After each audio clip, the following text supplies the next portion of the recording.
Hello, everyone, and welcome to another episode of the Fantasy Reaction Show. My name is Andrew Velez. I'm here with my co-host, Mr. Joel Dehls. This is episode number 6 of the Fantasy Reaction Show. We are here going over our 2024 My Guys for the upcoming fantasy football season. Before we get into that, Mr. Dehls, how are you doing tonight? Doing good. I actually went back and looked at some of our my guys from last year, at least my guys. Some were decent. Brock Purdy, I think that's a smash. Some Amazing. unfortunate. J.K. Dobbins goes down really early in Tragic. week one. And some were outright misses. I think Deontay was one. I was like a deep stash, someone you could get the last round. Marvin Mims, make sure he's on your team. Marvin Mims, not so great, but who knows? Maybe Denver, wide receiver 3 this year, potentially. But no, doing good, man. Love the my guys. We're actually in a draft right now, and we have another draft at 9 p.m. in about an hour. So we're fitting in this little time slot here, but excited. My guys, it's one of my favorite episodes of the year. If I can remember straight, my receivers were Christian Kirk and Jahan Dotson. Christian Kirk was proving me right for a little while until he got banged up. That kind of sucked. Jahan Dotson, RIP. I'm pretty sure my RB was Brees Hall. I remember Brees Hall being my guy. That was a huge dub. And I think my quarterback, if I just had to guess, it was Tua, which wasn't terrible. His points per game wasn't great, but his finish ended up being pretty damn good. But my guys this year, really no real surprises. If you listen to our running back rankings, our wide receiver rankings, tight end, quarterback rankings, none of these should really be a surprise to you. But we are going to break it down as such. We're going to go quarterback, running back, wide receiver, tight end. Not that long of an episode, but this is one of those shows that we just want to give you guys so you know these are the guys that every draft we're looking to get at least 2 of the 4 guys that were here. And honestly, it would be a dream to get all 4 of these guys, but a lot of them really are. Let me not say all of them are pretty high level, but there are some that it's pretty unrealistic for every single draft. You can go and you can get some of these guys. But Joel, if you want, start us off at the quarterback spot. Sure. And just real quick, a report came out from Diana Rossini. Maybe we'll talk about this on Pick Aside, but the 49ers offered Denver a 3rd-round pick for Cortland Sutton with the intent of shipping Ayuk to Pittsburgh as a part of a 3-team trade. That would have been crazy. Honestly, I'm glad that had not. I'm glad Broncos decided not to do it for the idea that we would be involved in a trade that we wouldn't even get Brandon Ayuk in a 3rd round. And so what? Now Bo Nix has nobody, no one to throw to. Now Josh Reynolds is my wide receiver 1. Yeah, I think I would have rather watched grass grow. But happy for Ayuk. Gets his money. Got paid. 4 years, 120, 30 mil annually. Deserved. Definitely deserved. And I'll tell you what, for my fantasy team, I'm ecstatic. I'm absolutely thrilled. I was getting a little nervous. A little bit, just a little bit, but we're here and right in time so he can get a nice full week of practice and then get ready for game day against the New York Jets on that Monday night. But start us off. If you have any other news, I'd love to hear it. But if not, let's get into quarterback. Yes, sir. So my quarterback, my guy, he's actually a player I took in our League of Record draft. It's Jared Goff. He is probably out of all of these players, the player I am the highest on in terms of my guys. Now, of course, depending on your strategy for quarterback, if you're in 1 quarterback league, 2 quarterback league, I don't think it really matters. I would be targeting Jared Goff everywhere. Now, you would expect, right? Who's going to be the highest offense, the highest powered offense, the number 1 scoring offense in the league? Oh, it has to be the Chiefs. Oh, it has to be the 49ers. It has to be this team with the best quarterback in the NFL, the Bills with Josh Allen. Vegas is projecting the Detroit Lions to be the number 1 scoring offense in the NFL last season. We know how high-powered of an offense this team can be. They have so many weapons with Laporta and Amon-Ra, Gibbs and Montgomery, Jameson Williams potentially breaking out. But the number 1 reason why I am so in on Jared Goff is because of his schedule. From weeks 1 through 15, they played just 1 outdoor game that entire stretch. In 8 home games last season, Jared Goff had 6 games of 2+ touchdowns. 3 of those games had 3 or more touchdowns, 5 games of 250+ passing yards, and on average finished as the QB10. And right now he's going around as the QB15 in a lot of drafts. And if we expand that to all dome games, right? Because of course they play 1 game on the road with Minnesota. They played the Chargers last year, the Saints, the Dallas, some varying levels of defense. But in those 11 games, he averaged 275 passing yards and 2 touchdowns. He's just a stud when he's indoors. We understand outdoors, the numbers drop off a ton. His passer rating drops by like 20+ points, and he's just not the same guy. But he only has 2 outdoor games this entire season. And again, weeks 1 through 15. So starting your season leading up to the playoffs, it's just one outdoor game. Now, once we get to weeks 15, 16, 17, and the playoffs are there, you might have to pivot because one of those games is outdoors. I forget, maybe it's potentially Green Bay. I'm not sure off the top of my head. But I always preach, and we both preach, for quarterbacks, we always want to see a guy with rushing upside, right? We're high on Jaden Daniels. We were high on Caleb Williams, Anthony Richardson. All of these guys need to have rushing upside. But the other part of that, if you don't have rushing upside, you have to lead the league damn near in passing yards. You have to be one of the top guys in passing touchdowns. And we have back-to-back seasons of Jared Goff being 4,500 plus yards and nearly 30 touchdowns in back-to-back years. If he's able to replicate that, I know Joel said he's his dark horse MVP. I think that's a real possibility just because the Lions are going to be arguably the best team in the NFC next season. The numbers are going to be there for him. He's on a great offense, great offensive line, great play caller. So he is my number one quarterback I am drafting in fantasy this year. I'll say this. If Jared Goff brings home MVP, are we looking at the worst MVP in the history of the NFL? No slight, just an honest question. It's up there for sure. Okay. Listen, I actually love the selection. A lot of what you're saying makes a lot of sense. The Lions are going to be one of the best offenses in football. He's going to be one of the league leaders in touchdowns. He's going to be one of the league leaders in yards. That is a perfect combination to have success, and especially at the number of quarterback that he is being taken, especially in one quarterback leagues. You go and you stack your roster with running backs, wide receivers, and then you can go late and snag a guy like Jared Goff. I kind of took the same approach with my guy. And with my quarterbacks list, I had him exceedingly high in comparison to where normal ADP does have him around pick 75, the 9th quarterback selected. I'm talking about Mr. Jordan Love. Last season was number 2 in touchdowns, had the 7th most passing yards, and was 5th in big-time throws, had 11 finishes as a top 12 quarterback. And this upcoming season does have the 4th easiest schedule at the quarterback position. To me, I look at the Green Bay Packers. They are a dark horse to win the entire thing. They can win a Super Bowl, and Jordan Love did not play consistent football until the last 8 games of the season. In that span, threw over 20 touchdowns and only got picked off 1 time. He was near flawless in that span of games, and we really saw the offense as a whole for Green Bay really take a leap, where in terms of EPA per play, we were talking about a top 5 team by the end of the season. Jordan Love really put it all together and did this with a group of very young wide receivers. Jaden Reed came out and really broke out, was a lot of people's one of their main reasons why they were able to go and secure a championship, at least one of the reasons I was able to go secure a championship. Romeo Dobbs in the beginning of the year was a touchdown machine. Christian Watson, although he hasn't been able to stay healthy these last couple of seasons, when he's on the field, he's actually very productive. And when he finally started to get hot, unfortunately, he did go down with some injury. And then, of course, now this season, one of our sleepers is Dontavian Wicks. He's going to break onto the scene. He has a skill set to be one of the better, more slept-on players this upcoming season.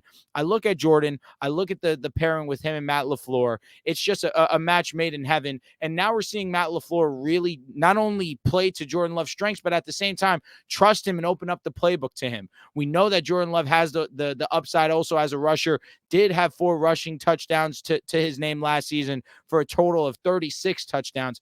I love the Packers offense going into this upcoming season. You get another year under Jaden Reed's belt, another year under Dontavian Wicks' belt. Romeo Dobbs and him just have that connection. That's something that's carried over into this training camp also. And if Christian Watson can stay healthy, now they have a really good group of wide receivers coming into this year. And Jordan Love is primed for a real superstar season. And especially as the 9th quarterback taken in a lot of people's leagues, to me, that's a value that I simply cannot pass up. Yeah, no, the upside's huge. I think this is one of the years where I haven't done a ton of 1 quarterback leagues. Almost all of mine are super flex, but if I was in a 1 quarterback league, I don't see myself taking the Josh Allens and Jalen Hurts and Patrick Mahomes in like round 3 when you could get Jordan Love, Kyler Murray, Jared Goff, even Jaden Daniels in like the 7th to 10th round. And you could even stack them. Like, for example, with Jared Goff, if you had Amon-Ra St. Brown in the 1st or 2nd round, if you draft Sam Laporta, Jaden Reed for Jordan Love, if you're able to stack these guys, then you get their quarterbacks later on, you're setting yourself up for a really nice season. But moving on here to the running back position, my guy this year, it's going to be Kenneth Walker. Kenneth Walker was someone that I was high on when we did our original running back rankings, and nothing has really swayed me so far from weeks 1 through 7 last year. Because again, this was a guy that got banged up when he came back from injury. The workload is pretty split 50-50 in terms of snap percentage, but weeks 1 through 7, when he was healthy and when he was the guy, he was the running back 8 in fantasy points per game. On average, he was getting 17 carries, 74 rushing yards, and 1 rushing touchdown per game. Gave you a little bit of receiving work, 2 receptions for 15 yards. Some of the advanced numbers over that time period are fantastic too. He was 5th in 10-plus yard rushes, 2nd in 15-plus yard rushes, 2nd most yards after contact, the most missed tackles forced, ran for the 2nd most first downs.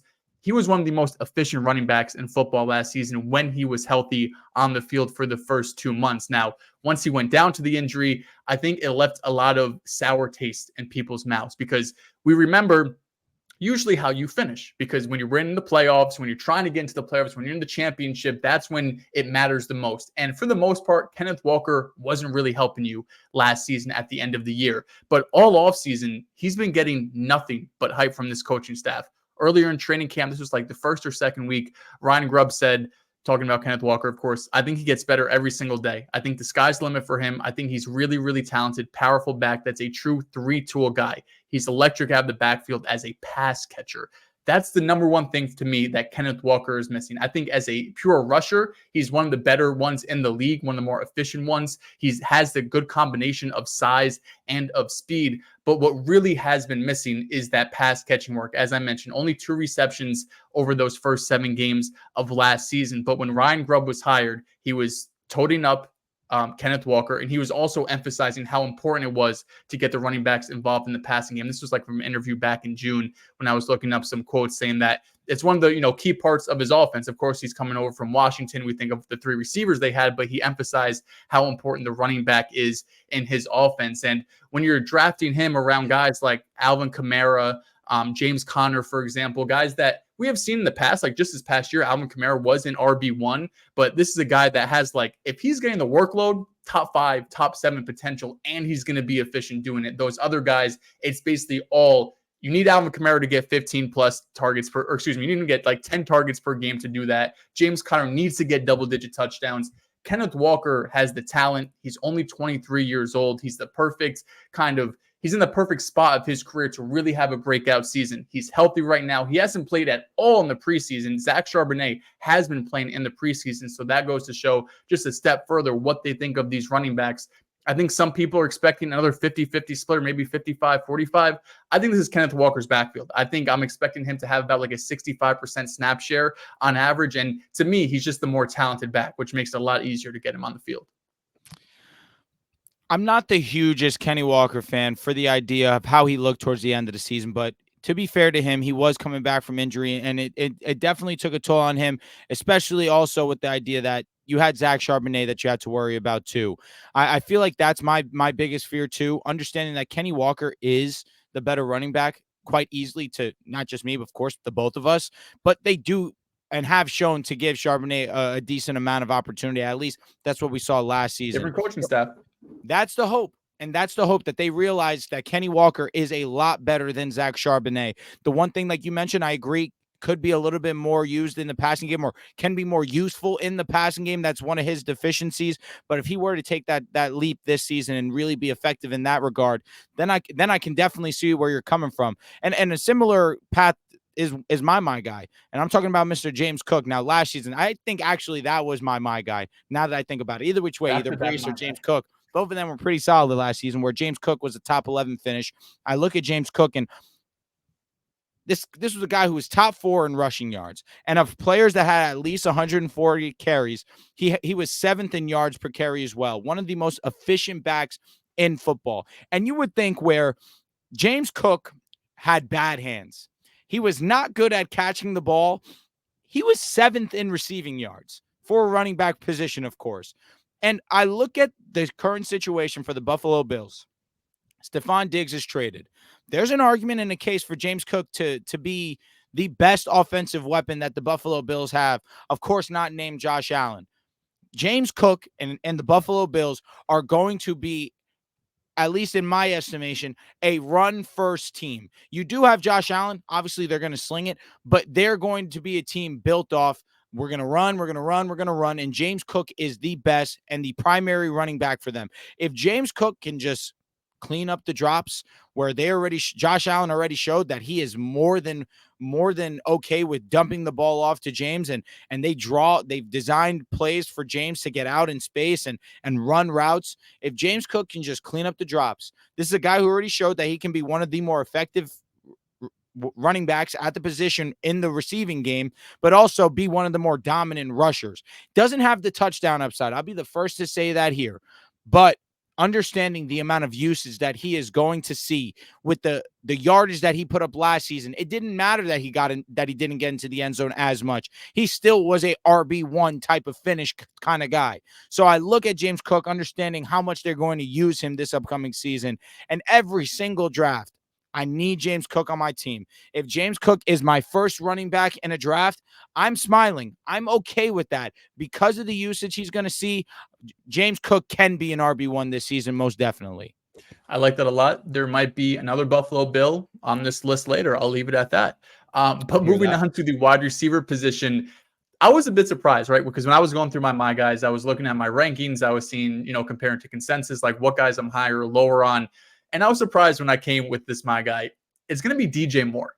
DJ Moore is my guy going into this season. And I think it's because of where he's being drafted. Typically, when one of the most talented wide receivers in the league gets a quarterback upgrade, their ADP skyrockets. Look at Garrett Wilson last year when we thought we were going to have Aaron Rodgers. He was going in the second round of fantasy drafts. If you look at Drake London, right, he was being drafted as the wide receiver 22 last season. Now he's going in the top 10 in terms of ADP. Last season, DJ Moore was being drafted as the wide receiver 23 with Justin Fields, of course, being his quarterback. Now he's being drafted as the wide receiver 19. A 4-spot difference, not a multi-round difference, not a 40-spot difference, a 4-spot difference. With Justin Fields and Tyler Badgett, he put up over 1,300 yards and 8 touchdowns. I understand the concerns with rookie quarterbacks, right? Historically, rookie quarterbacks don't throw a ton of touchdowns. Historically, they don't have the most success. But Caleb Williams isn't a historic. He doesn't fit into that category. He is an outlier when it comes to college prospects.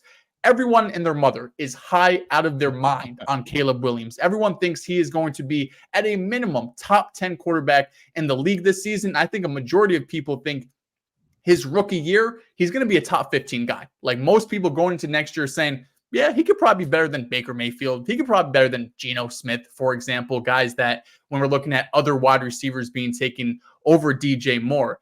Right now, being drafted as a wide receiver 19, it just feels like he's being drafted at his floor. Being the wide receiver 6 last season, and you look year by year, he hasn't been worse than the wide receiver 22, 23 when it comes to the Carolina Panthers. And that's with Teddy Bridgewater and Sam Darnold, without a doubt, worse quarterback play than he's going to get this season. And I think the biggest outside of Caleb Williams issue that people have with DJ Moore is just the other weapons that are around the Chicago Bears. Of course, you have Keenan Allen, you draft Rome Odunze in the first round. It looks like there's a lot of target competition around him. But to me, DJ Moore is all the way up here. Keenan Allen is here. And Rome Odunze and Keenan Allen, I think next season could be kind of similar in terms of targets and just pure talent. But Rome Odunze is a rookie. To me, DJ Moore is the clear wide receiver 1 on this team. And it's not like the Chicago Bears were all crazy projecting them to be a good offense. Vegas has them as the 14th highest scoring team in the NFL next season. It's higher than teams like the Jets, the Colts, the Jaguars, the Seahawks, the Cardinals, teams that have either strong offenses, offensive play callers, quarterbacks that we're really high on. So if Vegas thinks this is going to be an above average offense, that means they think Caleb Williams is probably going to be pretty decent. DJ Moore being the wide receiver 6 last season, going as the wide receiver 19 this year. I understand one of the bigger issues I had with DJ Moore when we first did our rankings, I think it was the first thing I said, was the inconsistency with him, right? He has those 50-point games like he did against Washington on Thursday Night Football. Then he has those 2 or 3-point games here and there. But when you think of the wide receivers going around him, really any wide receiver outside the top 7, 8, which one is consistently week in and week out has like a top 15 floor? It just doesn't happen, right? You can even look at a guy like Brandon Ayuk, look at a guy like Devontae Adams, guys that are being drafted well ahead of DJ Moore. There's going to be weeks they're going to be in the 30s. Same thing for DJ Moore, but DJ Moore gives you the upside of being a wide receiver one, the wide receiver one any given week. So I feel like where he's being drafted as the wide receiver 19, that's the biggest reason he's my guy. I think he crushes that ADP, and going into next season, year 2 of Caleb Williams, he's a no doubt about it top 10 receiver. I feel like people, when they're doing their rankings, they take into account target share a lot, and that's obviously more than valid. I think of a guy like Chris Olave and Drake London, like you mentioned. There's not much competition for targets. Obviously, Kamara is going to get a ton of targets, but there's not much competition with Olave. I look at Drake London in a similar situation, but of course you have to respect Kyle Pitts. Bijan's going to get his work in the passing game as well, and no doubt about that. But I'll say this to be devil's advocate slightly. Keenan Allen was one of the most dominant fantasy performers last season when he was on the field. And I understand that DJ Moore, this is his team, this is his offense. I don't expect Keenan Allen to just be a strong, distant two to DJ Moore's wide receiver one. I believe DJ Moore is the wide receiver one, but Keenan Allen is simply too good for me to think that it's not going to be, let's say if we're saying Caleb Williams throws for over 4,000 yards, right? Let's say he throws for, let's just put 4,000 flat. Let's say of that, Rome Odunze hovers around that 800 to 900. Couldn't be because he has amazing talent. Maybe can be an 1,000-yard guy, but let's just say for this scenario, 800 to 900 yards. I think Keenan Allen can be in that 1,100 to 1,200 range, and it'll be a similar conversation with a DJ Moore. I'm not anticipating DJ Moore is significantly like leaps and like a good margin of separation away from Keenan Allen, just because Keenan Allen's game is predicated on that short intermediate, getting open, and Caleb Williams early and often can get comfortable and seeing Keenan Allen. I think for the round, you're spot on. The fact that Chris Olave is going rounds ahead, Drake London is going rounds ahead, that's a bit much. But in terms of DJ Moore and his path to being a top 10, a top 12 kind of guy in fantasy football, I just think that Keenan Allen may be a thorn in his side. That's just kind of how I see it. I see. So I think that's fair. I think Keenan Allen and Rome Odunze are going to be closer together than Keenan Allen and DJ Moore. And that's why I have DJ Moore as my guy. Mm-hmm.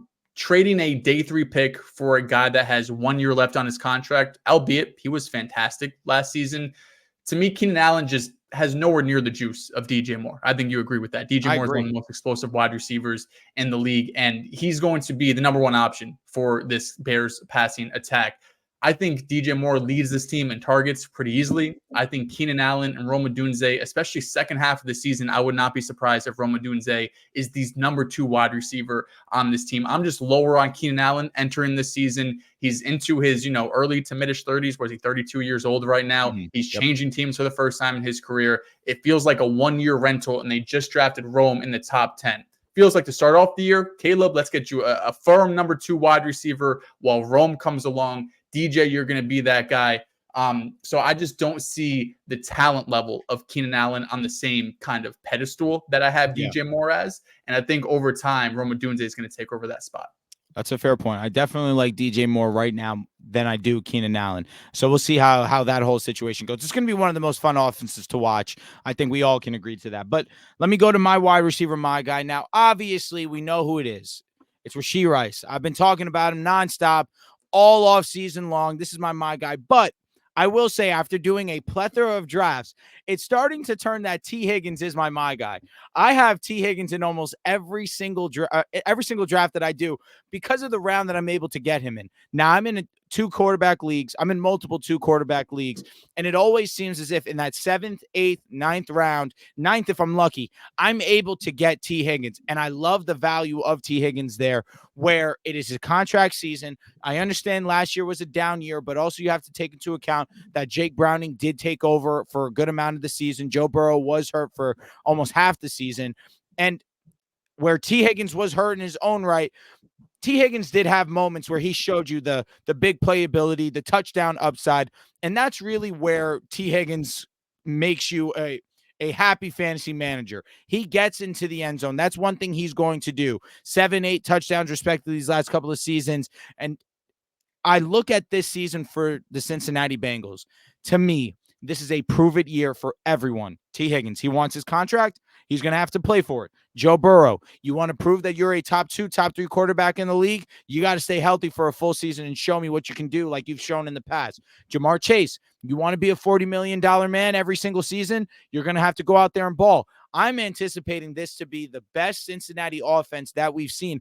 And with the contract disputes that's been going on with Jamar Chase, who knows what week that he's going to be ready to go. He's looking pretty adamant on not playing until he gets a contract. T. Higgins is going to be primed for a wide receiver 1 season. Now, I believe Jamar Chase will play. So that's obviously something that I'm not catering too much into my belief.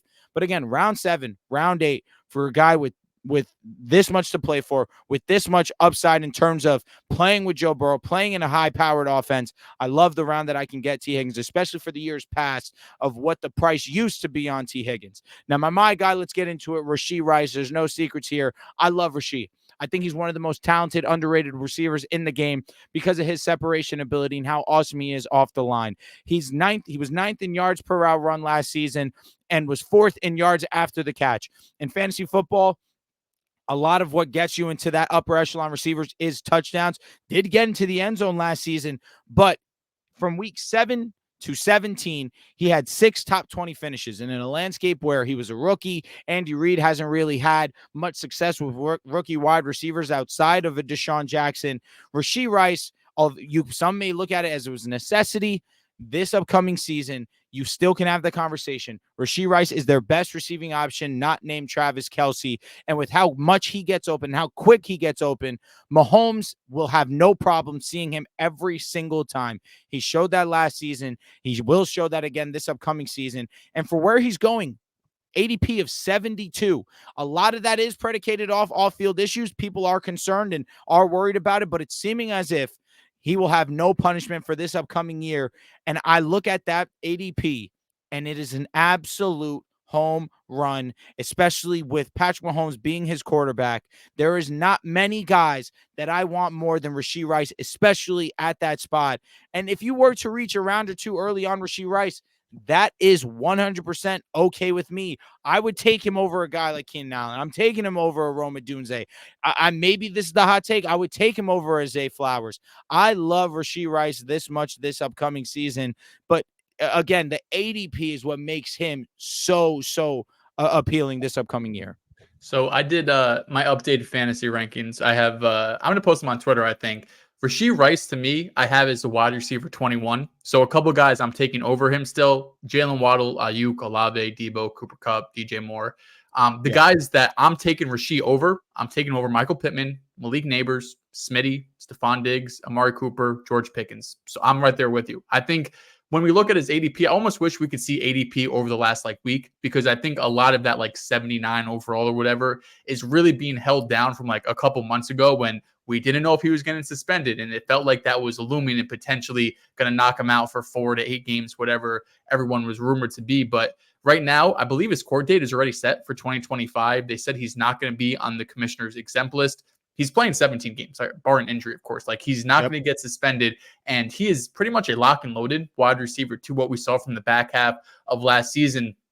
And don't be scared of ADP, especially if you're drafting on Sleeper, for example. Just an hour draft, I had to scroll 2 pages worth to get Rashee Rice. And I think a lot of people, it's kind of just like a mind game where it's damn, I have to scroll this far to find Rashee Rice. Oh no.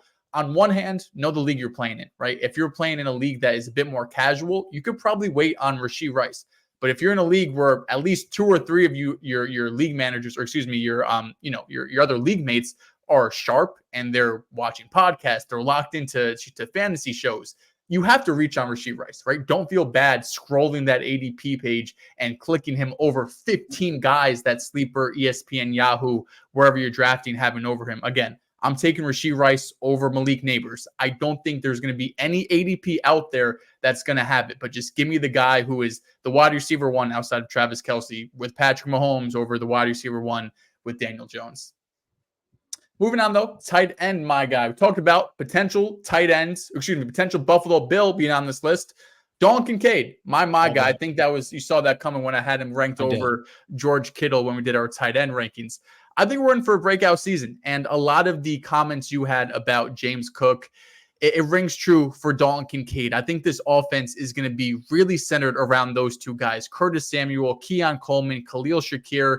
They're solid. They're fine. I think Dalton Kincaid and James Cook are just upper echelon type of weapons when you compare them to the rest of this group. Last season, as a rookie, he quickly earned Josh Allen's trust. He ended the season second in targets and receptions on the Buffalo Bills, just behind Stephon Diggs. And I know one of the concerns when we even went over this, we went over the rankings with Dalton Kincaid, was just what happens when Dawson Knox on the field, right? The Bills have said they want to use more 12 personnel so they can get both tight ends on the field. First of all, I think that's great. I think Dawson Knox is one of their better options as a receiver. Wish the Ravens would do this some more. But I think their traits and their roles are clearly defined.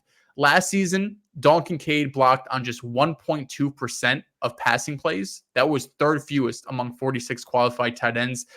Dawson Knox, on the other hand, blocked on 8% of plays, which was the 17th highest mark. So to me, the Buffalo Bills have this set. Dalton Kincaid, you were there to catch the ball, right? This goes to show in his slot usage, 60% of the time he lined up in the slot. That was third most among all tight ends. His numbers don't jump off the page when you look at YAC, when you look at yards per route run. He was, in terms of like all the tight ends, he was about middle of the pack, 11th in YAC, 14th yards per route run, only had 3 drops, though not top 5 numbers by any means. But you remove Stephon Diggs, you remove Gabe Davis from this offense, you're leaving a ton of targets up for grabs. And Dalton Kincaid going into year 2, being the athletic tight end that he is, having Josh Allen as his quarterback, I just think the consistency is going to be there for them. I think more often than not, he's going to be leading this team in targets game in and game out. And I would not be surprised at the end of the season if he's the receiving leader on this team. He could flirt with 1,000 yards. He could flirt with 7 or 8 touchdowns. So the consistency that he could give me, at least what I'm projecting, over a guy like George Kittle, for example, who can give you those league winning weeks. He could be the number 1 tight end, 3 catches, 120 yards, and 3 touchdowns. But as we went over in the tight end rankings, he's going to give you those weeks where he's not involved and he's going to have 1 or 2 fantasy points. So Dalton Kincaid and George Kittle, they're going somewhat close in terms of ADP. I think Kincaid actually might be going a little bit higher than him. He might be the 5th tight end off the board. But out of those 5 tight ends, right, those top 5, we're going to talk about McBride, Kelsey, Laporta, Andrews, and Kincaid. Kincaid is typically the last one out of that bunch. And of course, if you want to wait for Kittle, I think that's more than fine. But out of those top 5 tight ends, if I can wait, load up on running backs, receivers from Superflex, get my QB, and I get Dalton Kincaid as that last kind of elite level tight end with him and George Kittle, I'd be all over that. I would say you and I are I'm a little bit lower on Kincaid than you are, but I do have the stack of Josh Allen and Dalton Kincaid in one of my main leagues, so I am optimistic. I am hopeful, but I'd be lying to myself if I said that I still didn't have a bad taste in my mouth off last season, the way that things ended with Kincaid, especially because when Stephon Diggs really wasn't involved in the offense, neither was Kincaid. Only had double digits twice in that span of games and only scored a touchdown once, and that was against my Denver Broncos. So I do believe that there is a role and there is a world where Dalton Kincaid can be a top 5 finish on a ceiling purpose. I think that top 3 is the absolute ceiling. But at the same time, you have Josh Allen. He's looking for the open guy on a consistent basis. And if him and Kincaid get off to a hot start, I don't see why they don't finish it off that way. But again, I do have my reservations because of the way things ended last year, but you obviously can see the world where he can be great because there are not many great options, like you mentioned. I don't disagree, not even a little bit. Where do you think, just out of curiosity, if you had to project who leads this team in targets? The Bills. It should be him. It should be Dalton Kincaid, truthfully. That's where it's easy for me, where it's like, I think, like, shout out to Curtis Samuel, shout out to those guys. Dalton Kincaid, if you're telling me he's going to lead this team in targets, he has a pretty strong chance to lead this team in receptions, lead this team in yards. I just feel like the path for him to be a top 3, top 5 guy is right there. And that's fair, especially when Josh Allen is your quarterback. So let's move on to my tight end, my guy. This one really shouldn't be too much of a bad play, to be honest with you, with the idea that this is probably my favorite pick in almost every draft. It's Jake Ferguson. And I say that with the idea that Jake Ferguson goes off the board as the 9th tight end in standard and half-point leagues, an ADP of 85. He's the safest tight end you can have for the round that he's going in, for the number of tight end that he's going off of almost every single board, with the idea of this. Last season was 7th in targets at the tight end position, was 9th in receptions, had 5 receiving touchdowns, which tied him for 7th, but you had, I think it was 4 guys tied for 2nd with 6 touchdowns, and of course you had Sam Laporta at that top spot with 10. He was tied with Kelsey, Isaiah Likely, who very much impressed me last season, who did that in a very small amount of games considering. Travis Kelce, like I mentioned, George Kittle, and TJ Hawkinson. That is pretty good company. And Ferguson is in an offense where you have CeeDee Lamb. I'll respect Brandon Cooks because he got into the end zone a lot. That is it. Jake Ferguson is the number 2 option in a very pass-heavy offense. I just don't know why he's going this low. Maybe because he's not the sexy name. Maybe because, Kyle Pitts obviously was the higher touted prospect, and you love the idea of Kyle Pitts and Kirk Cousins together. Some people really like David Njoku. I respect the Evan Ingram love because he got so many targets and led tight ends in receptions as well. I can understand that logic, but if I can wait so many rounds, and I can have Jake Ferguson, who can be the number 2 option on a top 3 potential pass offense, top 5 potential pass offense. To me, that's a no-brainer. And that's where I really love Jake Ferguson. Yeah, he's easily my favorite when it comes to like late round tight ends. Jake Ferguson, David Njoku, that type of area we're in. All day Jake Ferguson, because you're giving Brandon Cooks more respect than I would. I think Brandon Cooks is borderline washed. Shout out to those touchdowns he was getting, but he was getting like 40, clutch. 50 yards in a TD. So he's like, oh, he's kind of flex worthy. But Jake is the clear number 2 option on this team.